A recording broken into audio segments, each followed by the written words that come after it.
Hopefully we're recording, and it looks like it is. Sweet. All right, so just to recap from last time, we've gone over a lot of two-dimensional stuff, a lot of three-dimensional stuff, and hopefully you're either figuring it out or panicking and faking it till you make it, right? Can't express this enough, guys, that, again, I know this feels like a studio project, and it is, but at the same time, it's really an exposition of learning the software.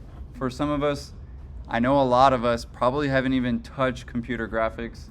We've been stuck in an awesome historical world of analog drafting, and that's really good because, well, you're going to learn how to train your mind to your hand and your hand to your mind, something that the computer doesn't do very well when it comes to training a human being. Very often we find them dislocated, right? For instance, the size that I see when I zoom in and zoom out, it's very often like, well, I don't really know what size it is. Whereas on a drafting table, you either put your head really close or you put your head really far, and it definitely has a nice tangible reality to it. If I smudge the lines, they really smudge, right? Not so much on a computer. It's much more forgiving, and you can make mistakes.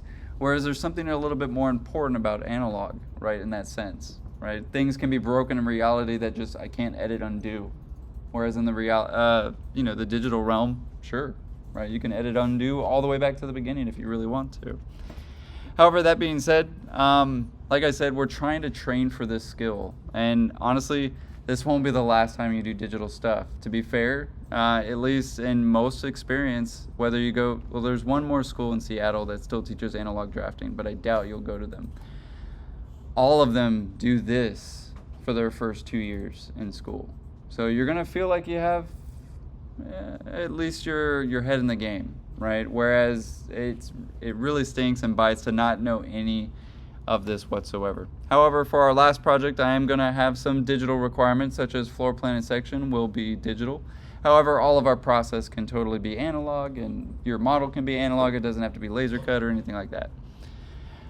However, that being said, I did mention last time that in order to laser cut anything, you want to start developing some parts, right? We went over this last time, and obviously going over some of the scale things last time. We went over, obviously, the paper size and some of those things. So I wanted to really conclude this last one, and to be as short as possible.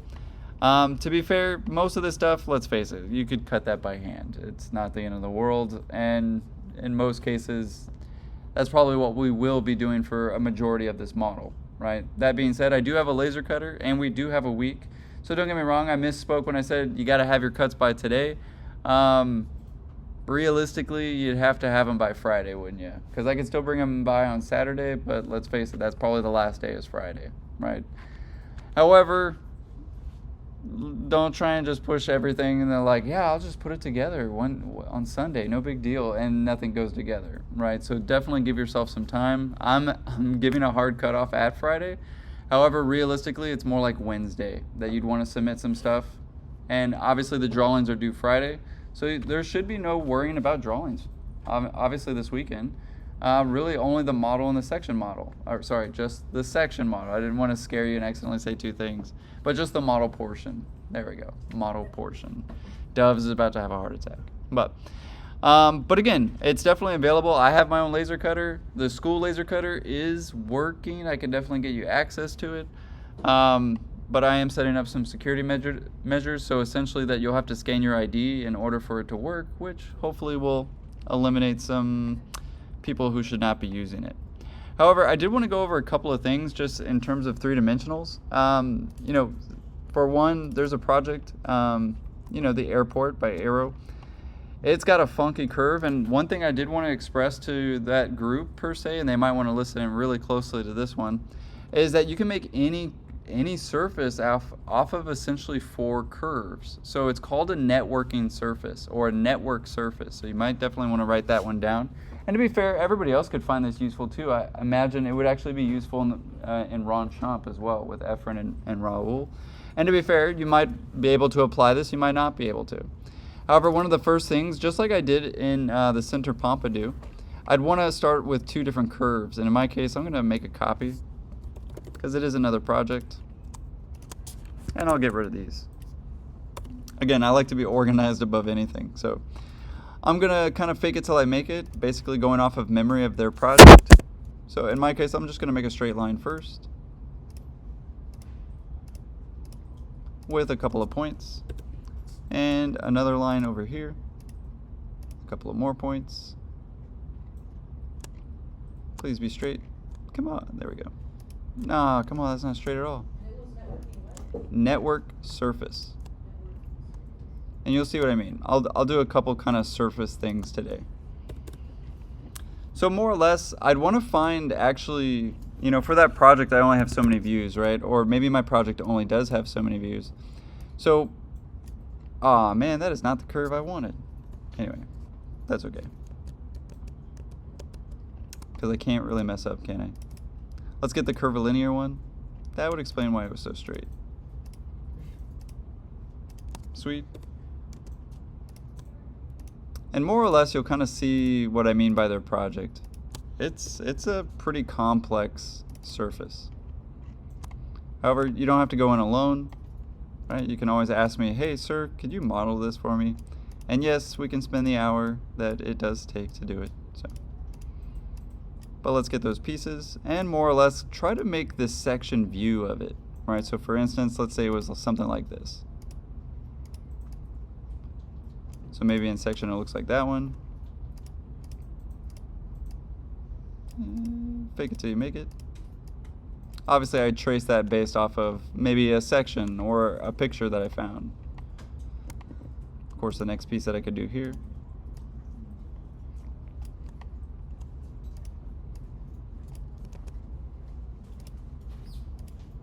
And more or less what I would call this is I'm making a wireframe for what I do, right?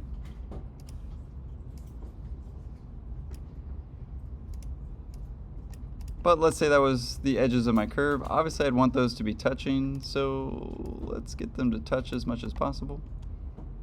And what I mean is that intersection point to touch. No other part really needs to touch. Sweet. But more or less, let's say that was kind of like the wireframe view, the X and the Y of the total surface that I was trying to encapsulate, right? Couple things. I could try sweep 2, which is pretty cool, but it does require 2 rails, nailed it, and it does require some sort of profile, right? So in my case, I'd want to maybe start off with something at least curvilinear, like a circle. So in my case, I'm just going to use those 4 points and kind of create a circle more or less. I'll make it a little bit bigger and hopefully more or less kind of touch the edges, if you will, of that shape. So let's try one thing first. Let's try sweep 2. So there's sweep 1 and sweep 2. Sweep 2 is definitely a lot more advanced. It's going to ask for my first rail. There's my first rail. It's going to ask for a second rail. Awesome. And it's going to ask for a sweep shape. Awesome. I'm going to hit enter after all that. I'm going to choose a direction, which actually could become important, especially for a shape like this. However, I'm just going to leave it at default on the circle. Keep in mind when you click, it actually changes the direction. So usually when you click, yeah, it's trying anyway. Unfortunately, when you zoom in, the arrow doesn't actually change size, so that's kind of annoying to me as somebody who can't see very well, but I digress. Usually you can click on it or click on the other side. There we go. And you can actually change the direction. Again, not entirely important. You hit enter and wow! What a shape. To be fair, in fact, I even had this class one time called Poetics in Architecture, and he would make us make things that were a glitch. Basically make things that you didn't plan out to happen, and you would use that as your study, as your abstract model. Now, to be fair, it's just really cool for today. It doesn't help us at all, right? Obviously, it didn't do exactly what we wanted, but I do like to express that, hey, you know, sometimes some things work and sometimes they don't. However, not everything has to be a mistake. That's fucking beautiful. Anyway, excuse my French, but, you know, I would have never ran into that on purpose. So again, what I'm trying to say here is it's okay to make mistakes as long as they lead to good thoughts, not terrible frustrations. However, let's try that again in a different way. Let's maybe try it up here, and maybe I'm mistaken. So, oh, get up there. Never feel like you can't like do something wrong, you know what I mean? Like you really can't do anything wrong here. Wonder what it'll make this time. Rail. Oh, it doesn't even work that way. So yeah, sweep 2 is definitely maybe not the best way to go, and that's okay. But it doesn't mean I have to delete it or get rid of it. So I'll just move it off to the side. Not a big deal. Let's try it another way. So in my case, maybe I start off with a much more basic form, right? In their case, maybe it's the shape of it from the top. So let's say it's got this weird piece going like this. Maybe it's got a weird piece, I don't know, going like that. We'll make a copy, we'll mirror it.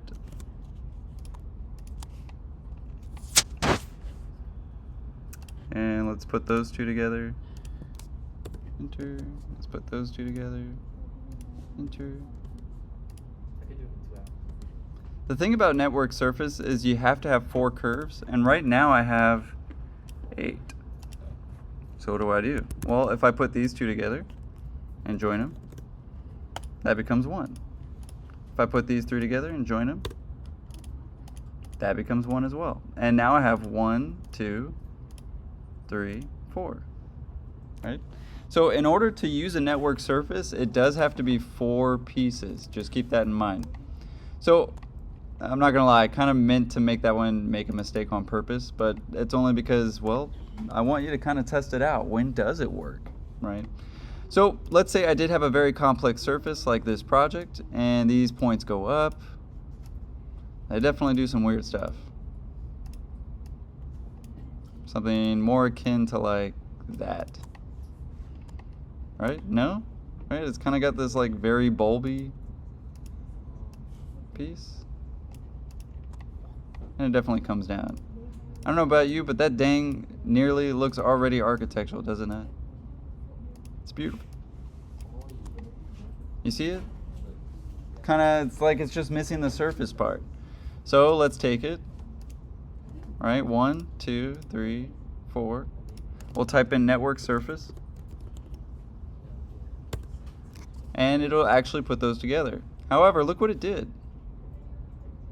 Man, it's like it got half of it, right? A little bit of piece. So what does that tell us? Well, it tells us I need to put some more pieces up in the sky, that's for sure. Right? Or more or less, maybe I need to make actually only one section at a time. You know, so specifically for this, guys, you may have realized about your project that it's kind of symmetrical, right? At least in the vertical way. So you might find that just making one of your surfaces, more or less, could be made with a 4 curved network surface. By all means, once you have that, you can mirror it. So let's try this again. However, let's just make one piece first.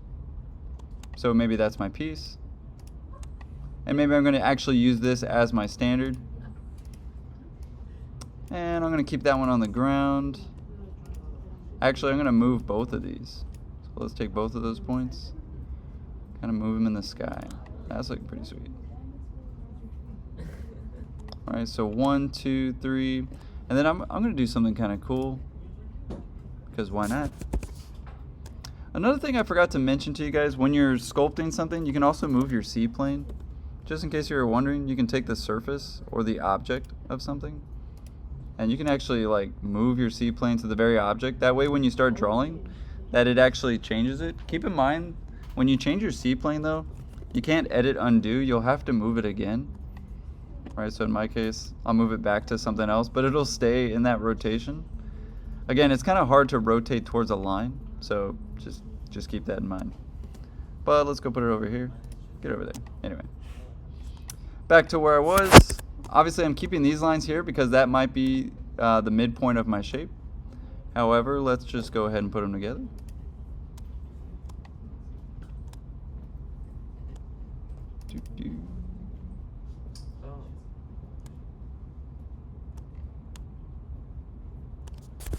Let's change my C-plane real quick.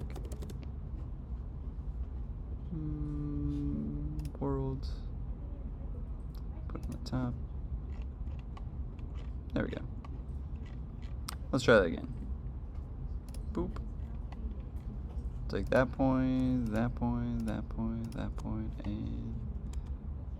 So I'm kind of building it in halves, if you will. But let's say that was it. And maybe this part actually comes down a little bit more. But now I'm just sculpting half. Also, if your gumball ever does that, you can click on this little white box here and reset or relocate gumball. So in my case, reset. Or in my case, relocate, looks like.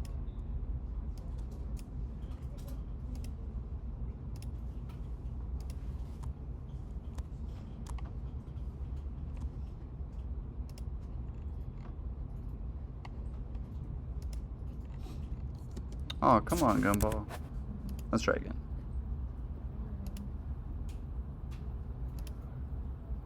Doesn't want to reset.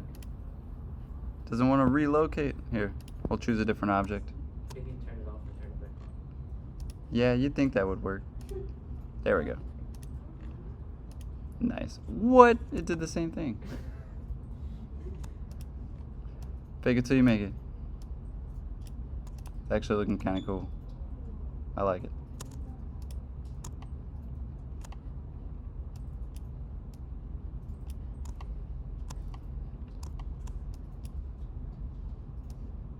That's not exactly what I intended, but that's okay. But let's say that was my shape, or at least for half of it. And to be fair, that probably comes down a little bit. Come on, man. Reset my gumball. Oh, okay. Line to G-plane. Line to object.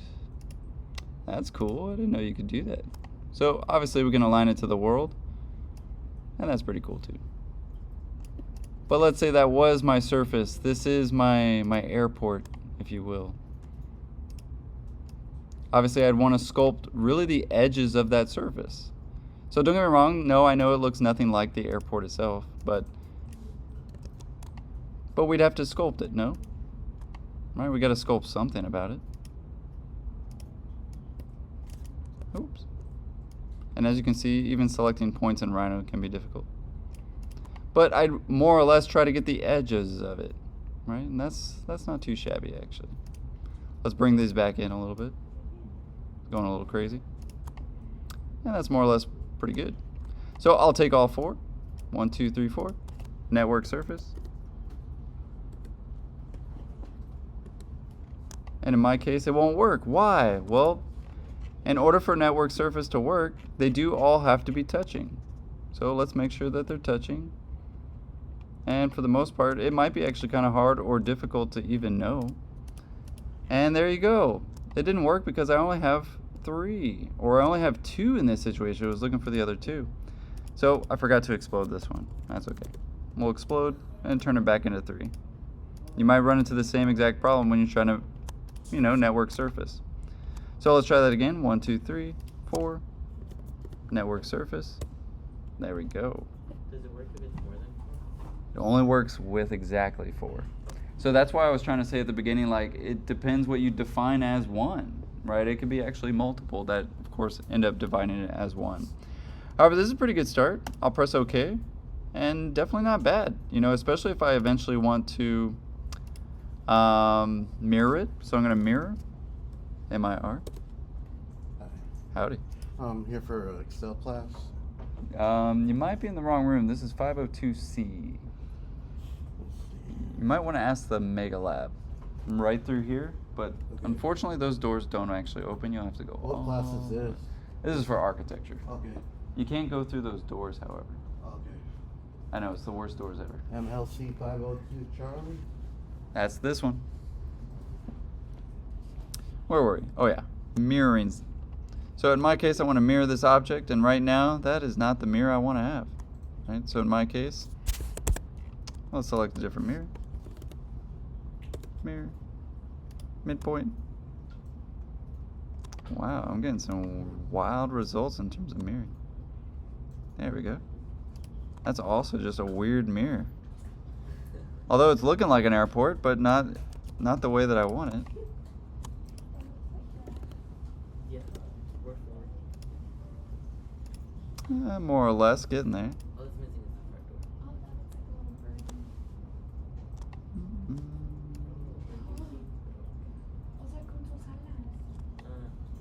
door. But more or less I can actually start to put these together. Now, if I would have just started with a curve that I both use on both the other side and the other, that's actually starting to get somewhere, right? More or less, actually, you know, maybe what the project eventually has. However, I'll get rid of whatever that is. Get out of here. And let's change my C-plane real quick. Be very careful with your C-plane, by the way. You can also restart it as well. And as you can see, mine is like whack. So I'm going to go ahead and reset mine back to the world and put it in my top view so that it should be okay. Let's try that again. I end up trying to show too many things at once, and there we go, I fixed it.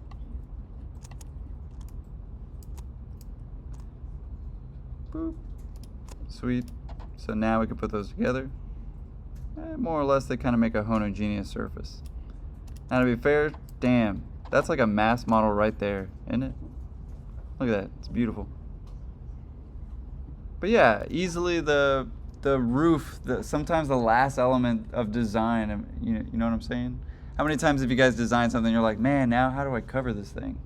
Anyway, happens to me all the time. So definitely not bad. Now from there, I would just add some thickness to the surface so I could offset surface.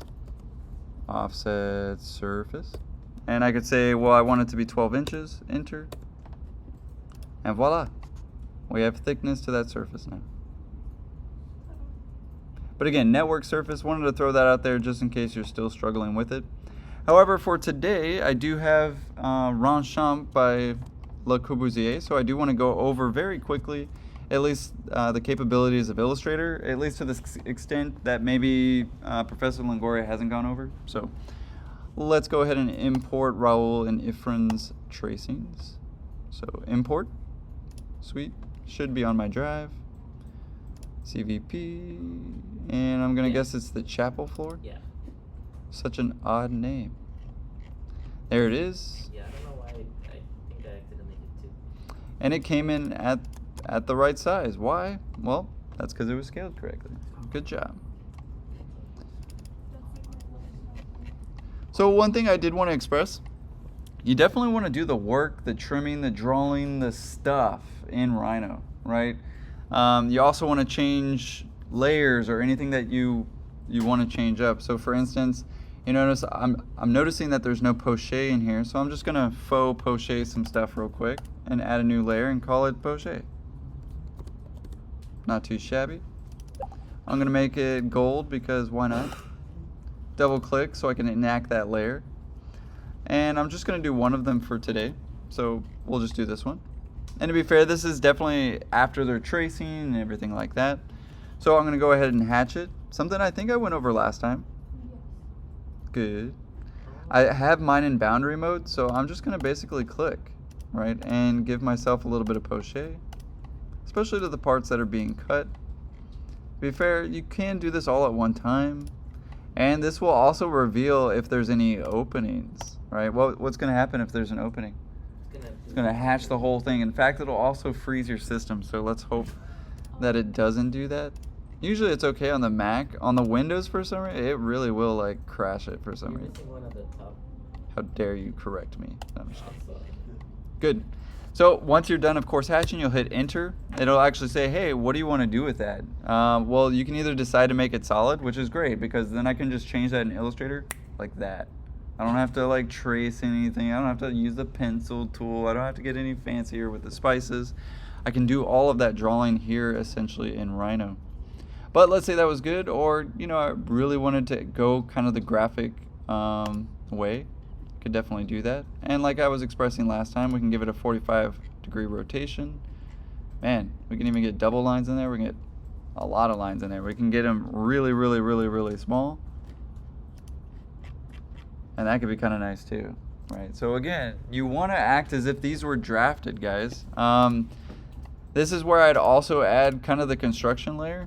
Dare I say, it's kind of weird in the digital realm. You end up adding the construction layers backwards, if you will. At least I've noticed I always do. So in my case, let's say I wanted a construction line layer. Again, I would do all of this before I even touch or even hint at thinking about Rhino. Or sorry, Illustrator.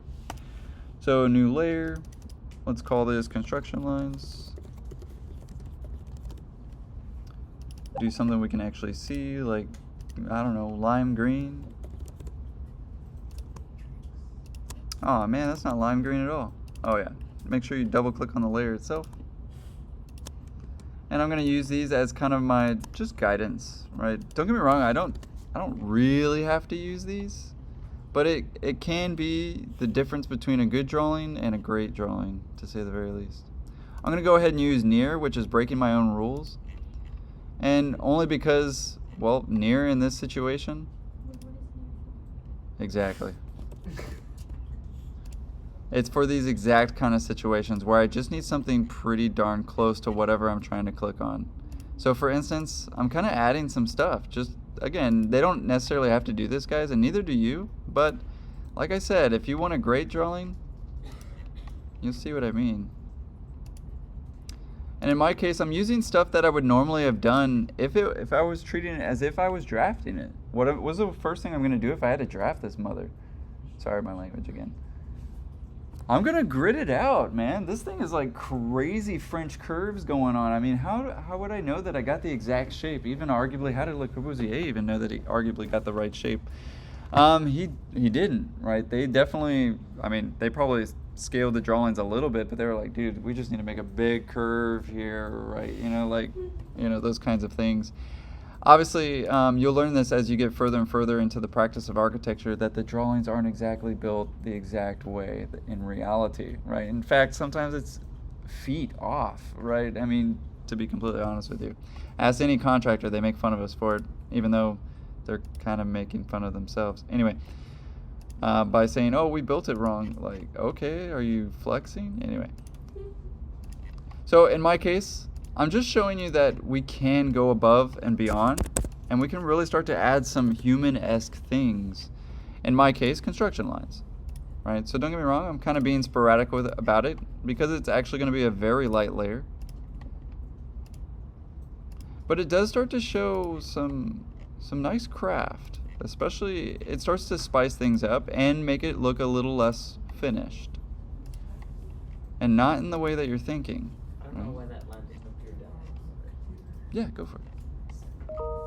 Nah, get out of here. No, I'm just kidding. But fair enough, at least for what I'm trying to do today. Last time I went over scale a little bit, so what scale are you guys trying to make this drawing? 1/4. Awesome. So we have 36 inches. What can we do? What's 36 times 4? 96? Oh wait, no. It's like 144. So we'll do 144 feet. Enter. And what's 50 times 4? 200, right? 200 feet. And guys, there is your 36. Oh man. You might want to go smaller. Right? What can we do? Can we do 1/6? Technically speaking, yes. Right?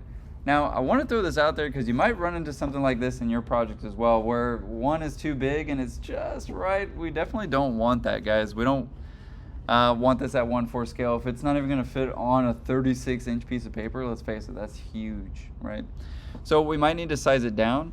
In our case, let's try 1/8. Let's just see what it looks like. So in my case, let's build a rectangle because I don't have to scale or make that larger or smaller. So in my case, 144 is actually 288, right, feet, and by 400 feet. Why? Because that's times 8. So what about that? 1/8's a little small, but it definitely gives me some breathing room, and to be fair, it's not too shabby. It allows me to maybe put some trees. I know that there's actually other landscaping and other things that are happening around this building. I could definitely add those and let them kind of fall off the page. I think that would actually do quite nicely, right? However, at the end of the day, guys, another thing that you could do is draw a graphic scale, and you can size it whatever you want, right? As long as it has that graphic scale, and that graphic scale is scaled along with it. Does everybody know what I mean by this? Yes, sir. So don't get me wrong, it loses its label of saying 1/4 inch equals a foot now, but it gains something. It gets a scale figure. It gets a graphic scale that is ever changing with the rest of the drawing. It's also really good practice to just put graphic scales on your stuff. Why? Does anybody know why we always put graphic scales on our stuff? In case we reprint it. So we can Thank you, Raul. In case we reprint it, right? And we reprint it at 50%, it's like, oh no, now it's off scale. But it's got a graphic scale. Now it's still correct, right?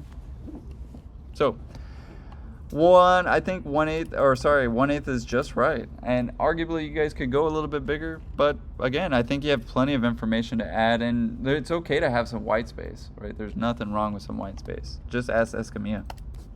But that's looking pretty good, because from here I'll take the piece that I want, and let's say I was done, right? I was done sketching, done adding some layers, I was done hatching, I was done getting all the elements of trace. Maybe I want to put in some text or two. To be fair, I could do that in Illustrator as well. But that's looking pretty good. I'd make sure that all my layers were set. You know, for instance, maybe I want my outline to actually be something else. So I would go ahead and do that. Maybe I accidentally wanted that to be walls. And again, I would just change that object layer and it would change the color. But that being said, let's say it was all finished, done. Keep in mind that these kind of hatches, if they're open like this and not solid, it's going to come in solid anyway. Check this out. So I'll show you what we need to do if you actually do want to go kind of graphic like that. But for instance, everybody's going to have to do this part where you select everything, including that rectangle, because we already scaled everything, and we go to File, Export Selected. Now to be fair, there's a couple things we can do. We can export as an AI file now, which should be, you know, that was not a thing. When I was learning, there was no AI file, right? It didn't work. It just wasn't there. However, you can use an Adobe Illustrator file. And that's pretty good, but as you'll see, I'll save it both ways, at least both of the ways that I like to do. And to be honest, I'm sure Longoria kind of had his own way. Did he use AI file? Yes. Fair enough, yeah. I mean, sometimes it works, sometimes it doesn't. So hopefully you know what to do if it doesn't work. So I'll show you what to do if it doesn't work. But I'll save it to my desktop. We'll call it test number 1. And we'll save it as an AI file. And here's where it gets kind of weird. We don't need any of that. We don't have to calculate it. We don't have to get it wrong right here from the very start and be absolutely effed. We could just say, snapshot the current view. Sweet. Where 1 foot equals a 1/4 inch. I mean, to be fair, I could do this the actual way because this is at 1:1. What would I do if this is 1/8 inch? Does anybody know what 1/8 of an inch is in decimals? Correct. So if I did want that at a certain scale, I could do 0.125. However, sometimes I do 1 to 10 or 3/32, and the decimals get kind of weird there, right? Don't get me wrong, be very careful about 1/3 because 1/3 is a lot different than 0.33. You know what 1/3 really is? 0.3333333333 repeating. It goes on forever. So even if I only go 9 decimal places, it's still inaccurate, even though it's very small, right? So keep that in mind. Decimals and fractions, one is a whole number or an integer, and one is actually an imaginary number. Like you can't have something 3 repeating forever. So again, be very careful about the decimals, which is why I often just avoid that together. I just say, you know, keep my snapshot because this is my scale maker now, right? So anyway, I'll do that, of course, just so you guys can see what it does. The way I like to do it, tried and true method, export selected, and save it as a DWG. Why? Well, because it'll open up in just about any other program as well, just in case Illustrator fails me. So in my case, I'll go to AutoCAD, DWG, not DXF, even though that works too, but DWG, and I'll call it test number 2. And we'll hit save. In my case, the only thing I have to worry about is 2007 lines, and just to make sure that I pick lines no matter what. It doesn't really matter what year as long as I select lines because, well, I'm working in lines. I'll hit export, and we're pretty much done with Rhino for at least this tutorial. Next, I'll essentially just open up that file. Let's first open up the Adobe Illustrator file. So in my case, let's open up Adobe Illustrator. I think I put it on the desktop. Yeah, test number 1. And let's see what that does. And usually most students are like, where is it? And to be fair, does anybody know why it's not here? Because Exactly, Raul.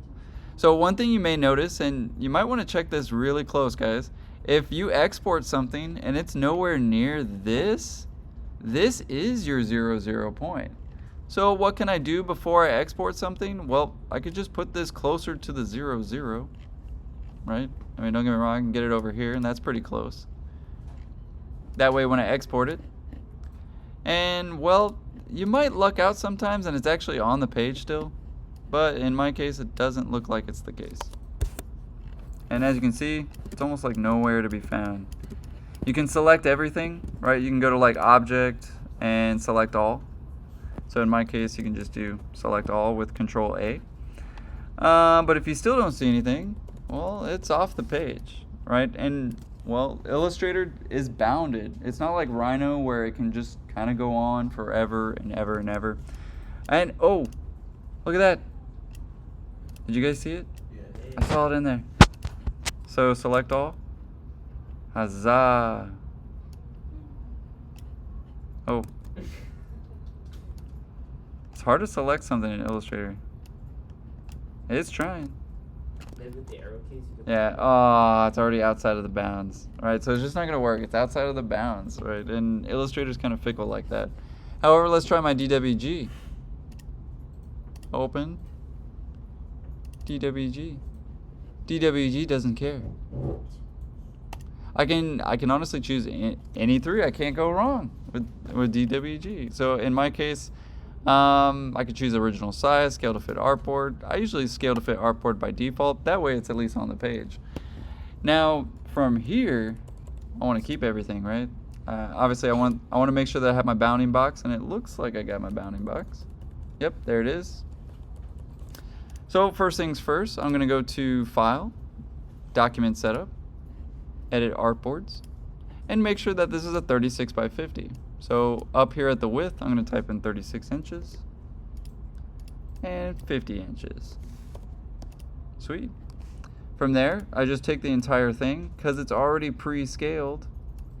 I move one corner to be correct, and the screen recording would do weird stuff to this too.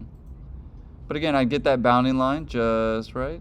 It even lines up for you. I mean, it's like even trying to help you out a little bit. So we'll get that right. From here, scale the whole thing, and it should line up perfectly. Not too shabby. Now, perfectly with the exterior line that we made.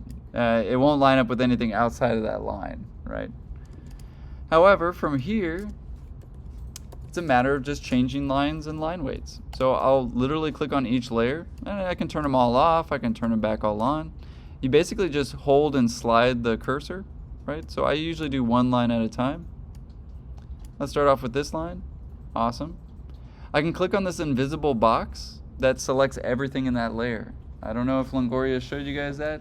It's kind of hard to express to click on an invisible box. It's like telling somebody to like jump in a hole that's not on the ground. Anyway, but yeah, if you look at this invisible box next to your layers, if you click on it, it'll select everything in that layer. Well, of course the layer has to be on, by the way. You'll notice that one controls the stroke and one controls the fill of the object, right? Now, you can actually switch these in order to change things, but honestly, just mess around with them. And if you have the newest version of Illustrator, it'll actually change your color live, which is awesome. That was not a thing back in the day.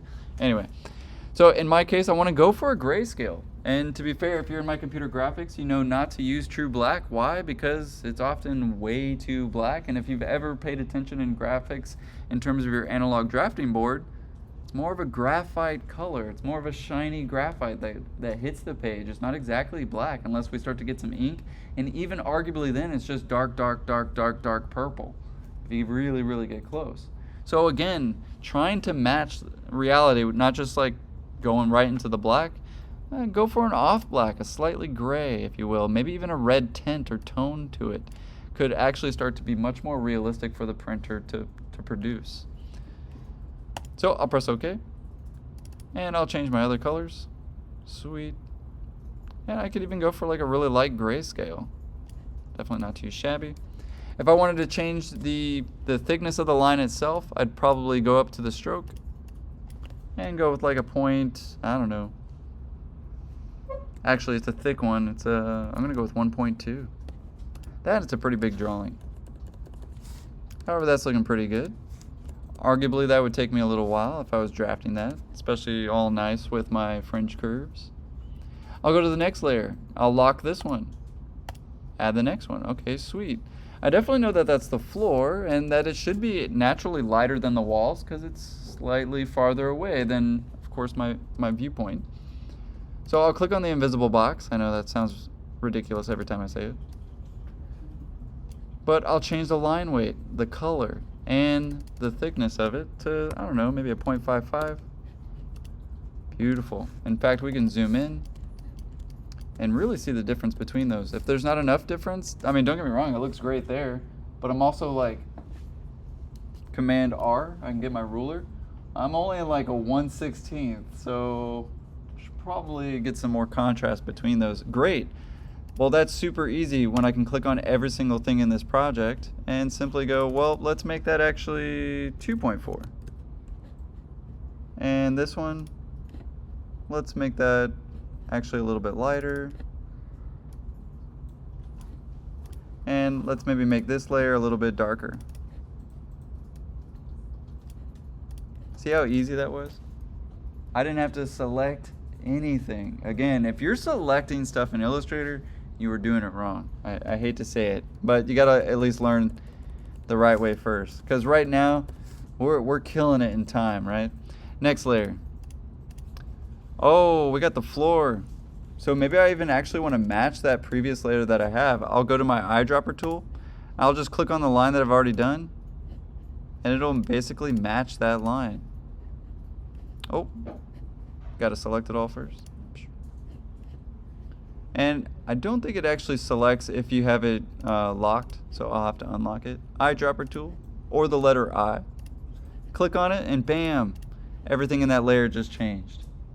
I didn't have to select on each one. I didn't have to change one at a time. Now I can go Toy Story 4 on its butt, right? And go, well, I want this one to be slightly different. In fact, I don't want it to look so computery.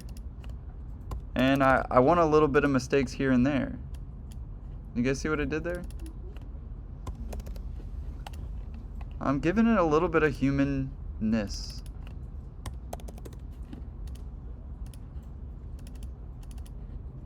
But I can't tell you how many times people go, why are your drawings so good? And I don't tell them this part. I leave that for my students. I just tell them that you should learn how to draft. Because actually all my mistakes in my drafting, that's what made my drafting so good, is actually all the minute errors, right? Even though it was striving for this perfection, now the computer nails the perfection. Now it needs a little bit of the human errors. It needs an opposite kind of reaction there. I love that you did the verticals, by the way, at a different layer, because now we can really test some things, right? Purple is where it's at. No, I'm just kidding. So let's take the whole thing, every single one of those lines. Again, I didn't have to select jack. Sorry, I cuss a lot during these things because you don't understand. I spend hours, guys, hours on one drawing. Stuff that I'm doing now in like, what, 14 minutes? I kid you not, I sat there for 6 hours changing each and every damn line. And I know you would do the same thing too if nobody ever taught you. So here's to saving some time for everybody, right? But let's get that a little bit lighter. And nicely enough, we can do it at the same time, which is so freaking cool. But maybe, again, I could use a lighter line, but then go even heavier. So like 1.2. It can be done, right? You can really get these kind of phenomenal things. But that's starting to look pretty drafted, if you ask me. Let's keep going. Got our next layer. Ooh, kind of like that as an accent color. But anyway, that's just me. However, you'll see that it came in as a bunch of lines. Now, to be fair, I don't know if this is actually going to work. Let's test some things out. So let's take all of it. I'll lock everything else, just in case I do need to select something. Well, let's see, because right now, ooh, it says question mark. That's not a good sign. Ooh, it works. Hey, stuff changes every day, you know what I mean? Those updates, man. But let's see if it actually changed the thickness of it. Let's go with, I don't know, 0.2. Hey, it did it. Okay, never mind. It actually works now. Go figure. If you're using Hatch, it'll work for you, right?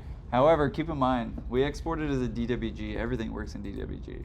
I can't say that that would be honestly the same for Adobe Illustrator file export, so just be aware of that, or this part of the video. Anyway, but that's actually looking pretty sweet, and I don't know about you, but looking pretty crisp, pretty real. Except for that guy. What's going on there? Unfortunately, there is a way, not unfortunately, there is a way to actually fix that. Let's check it out. I think it's actually on the stroke line itself. But again, this is why I don't like selecting stuff in Illustrator. Look, it has such a hard time just like doing stuff for me. But you can fix things like that. To be fair, nobody's ever gonna see it because it's like that big. But we're looking pretty good. And we just have one last layer, our construction layer. Awesome, let's get some of our construction lines in there. Those are probably the lightest and the thinnest available, and I think I mentioned to you guys last time the thinnest line that's available on a printer is 0.125. So we can take all of that, 0.125, and I'd have to make it pretty light in order to be a construction line. And I chose the wrong line, my bad.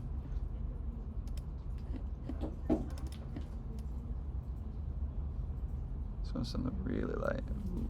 Ooh, look at that. I don't even know if you can see it on the projector. Ooh. You could really dial stuff in. Another thing to keep in mind, guys, it always looks so great on the computer screen, right? Beware, when you print something, it always comes out lighter or darker. What do you think? Darker. Always darker. So what do you have to end up usually doing to the digital is often make it a little bit lighter because it's going to print darker anyway. So if I did actually want this, I'd probably have to lighten some of those layers. Again, luckily I have them all layered and all organized. So even if I have a studio professor come by and go, hey, I like your construction lines, but they're still too light. Can you darken them up for me? Yeah, no problem, Mr. or Mrs. Professor. There you go. Right? And everything literally in routine. Oh, I actually want them green. Oh, why? You stop being my professor. Anyway.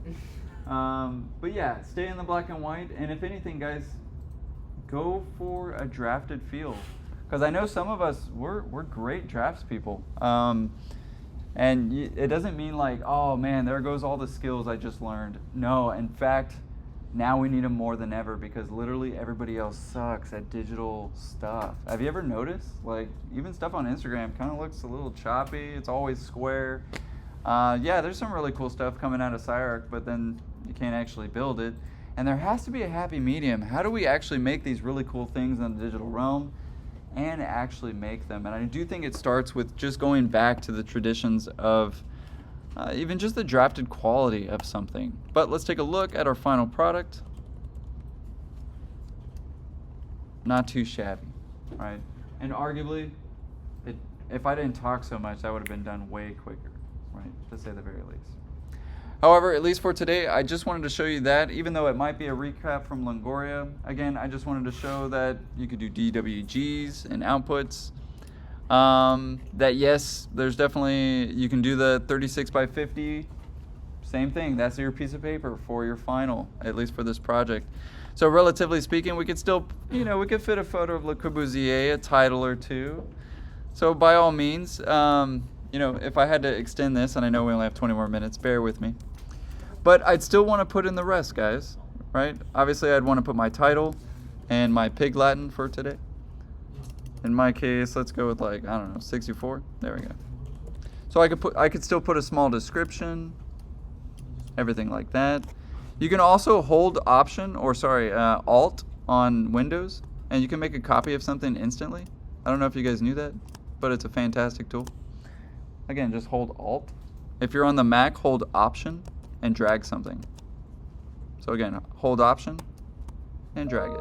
I usually hold Shift while I do something like that as well. That way I can always have something line up. And let's say maybe that was my title, Lorem Imposium, anyway. But keep in mind, yes, we want your floor plan, we want your section, but you could still treat it like if it was a presentation board. If there was maybe images that you kind of want to relate, or details or section, other sketches or process that you really want to relate to the rest of the project. I mean, don't just fill up all your white space or anything, but if you want to be delicate with it, right, and actually enhance maybe your floor plan and your section to make more sense, by all means. Another thing to keep in mind, guys, is if you don't have any scale figures in your section, please go ahead and add one for your star architect, even though in most cases they probably have a scale figure or two. However, that being said, were there any questions about Illustrator or Rhino still that maybe myself or Professor Longoria just haven't touched upon? I hear some chitter chatter. That's always kind of good as long as it's the project itself. Thank you, Felix. What do you got? So the question I have for like the floor plans, do they have to, for both the drawings, they have to go on the 24 by 36 on both of them? They'll both go on this 50 by 36, the same 50 by 36. That's a great question, because I hear a lot of confusion with that. Hey, do I need to put mine on 24 and we'll just kind of hang them together? No, they'll be printed together on the same piece of paper. Does that make sense? So say you and your partner are working on two separate Illustrator files. What do we need to do? Save one as an AI file and open up that AI file on your computer and simply just drag the lines in there. Absolutely. But yeah, it's just one print. Okay. It's not like two separate pieces of paper. Okay. Great question. The drawings and the model have to be both the exact same scale, correct? In the drawings, yes. Okay. In the section model, doesn't have to be the same scale. Okay, so if I made the drawings, for example, like 1/4 was way too big. If I made it 1/8 here, would our The model... section would become 1/8 for the drawing. The model could potentially stay the same. Okay. Could be, yeah, Okay. absolutely. Especially since the model should just be like a section cut. Got it. Absolutely. Relatively speaking, yeah, honestly, in most cases, the model is going to be bigger than the drawings. Should be. Good questions. Anything else, guys, from this side of the room? I think we went over it, but to get the hatch into Illustrator as well, you selected like keep hatch when you exit. Yes, keep hatch. Absolutely. Great question. Thank you, Sarah. Any others? Can I save that? No. Dude, you can make it in like 5 minutes. Anyway. This is proof that you can make it in 5 minutes. Anyway. But a good question. No questions, Ellis, Angelica, Emily, Alex. He's already ready to go, man. Get out. Sit back down. Fair enough. Glad you're feeling better, though. Otherwise, I'll end it there for today, guys. And obviously, please use the rest of the time and keep working. Oh, the construction lines are needed, right? Or It's always a good plus. for both section and... I want to practically say yes. We should see some of those construction lines hit the section, guys. Obviously, as if it was drafted.